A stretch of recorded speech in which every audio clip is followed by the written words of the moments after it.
O seminário reuniu cerca de 150 pessoas na Casa de Cultura Paulo Salzano Vieira da Cunha. Uma plateia formada por estudantes, representantes sindicais, mas principalmente trabalhadores. Todos em busca de conhecimento sobre a reforma trabalhista e suas consequências para trabalhadores e sindicatos.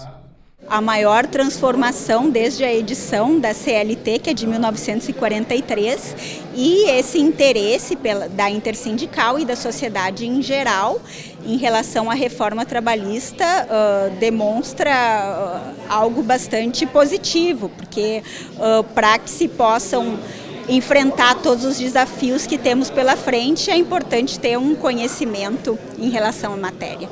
Esta foi a avaliação da juíza da Vara do Trabalho de Cachoeira do Sul sobre a atitude da intersindical. E foi dela a fala de abertura do seminário. De qualquer forma, houve uma supressão de diversos direitos com essa reforma.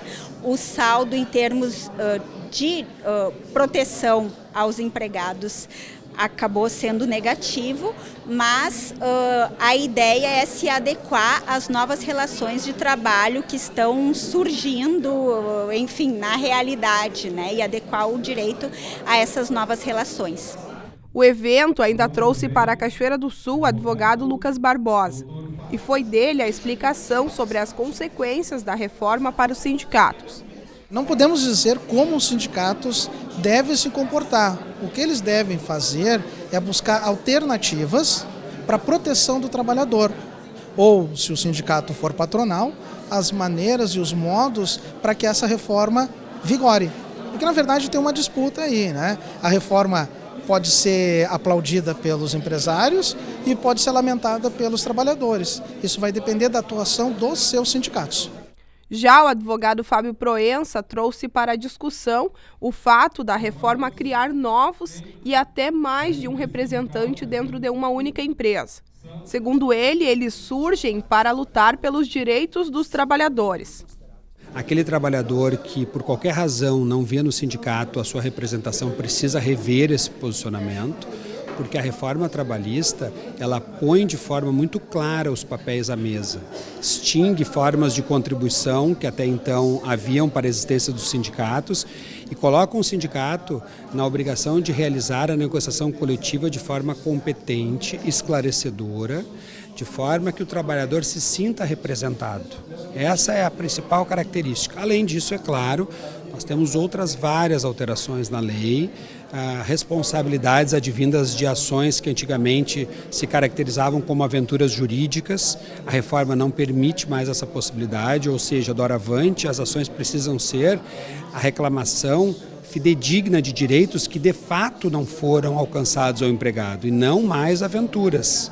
Então, nesse sentido, porque ao final, se o empregado tiver um revés, ele vai ter implicações, pagamento de custas e até honorários para o advogado da empresa, que até então não se cogitava. Então, a reforma precisa ser bem compreendida, os advogados precisam ter de forma muito clara a relação com os seus clientes, explicando os riscos das ações do doravante, porque em caso de perda de ação, vai ter responsabilidades, vão ter desdobramentos em função disso. A reforma, ela trouxe flexibilizações na legislação do trabalho. Essa flexibilização, pelo viés dos trabalhadores, é vista como negativa. Pelo viés dos empregadores, é vista como positiva. Na verdade, é uma flexibilização da legislação. E, claro, quem for o destinatário da legislação vai interpretá-la conforme as suas necessidades. Não é possível dizer se é boa ou se é ruim. Inclusive, é o meu entendimento sobre a reforma. Mas a aplicação dela é que deverá ser bem estudada, analisada. Foi uma reforma que tramitou apenas em 6 meses. Teres uma ideia, o Código Civil tramitou durante, 60 anos. O Código de Processo Civil levou 20 anos, enquanto que uma reforma profunda, sistemática da CLT levou 6 meses de tramitação. É pouco tempo para discutir a reforma e amadurecer as necessidades de modificações.